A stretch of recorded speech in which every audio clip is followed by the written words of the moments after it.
УКИМ е потсетник на долга и вредна историја и напредок на општествениот развој на нашата држава, порача ректорката Билјана Ангелова во својот говор на одбележувањето на 76 годишнината од постоењето на најстариот и најголем универзитет во земјата.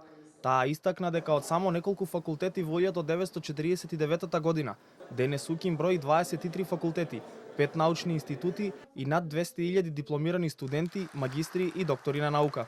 Нашиот универзитет, основан веднаш по Втората светска војна, во време на обнова, визија и градење на нови институции, представува првиот универзитет на македонски јазик, првиот државен и државотворен универзитет во нашата земја.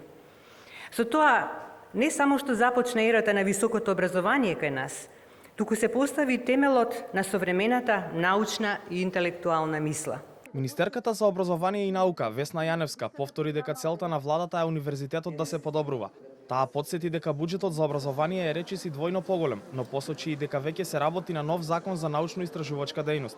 УКИМ и оваа година не се најде на Шангајската листа на најдобри универзитети во светот. Цел на сите нас е овој универзитет и натаму да се јакне и да се вброи на листата на 1000 најдобри светски универзитети. Работиме на нов закон за научно-истражувачка дејност, на закон за иновацијска дејност и сите други пропратни кои ќе го подобрат квалитетот на образованието. Буџетот за наука е речиси двојно зголемен, минатогодишните 360 милиони денари, годинава се зголемени на 680 милиони денари и веќе објавивме 3 повици за распределба на средства за научно-истражувачки проекти. За најдобро дипломираните студенти во рамките на универзитетот за претходната академска година беа доделени награди.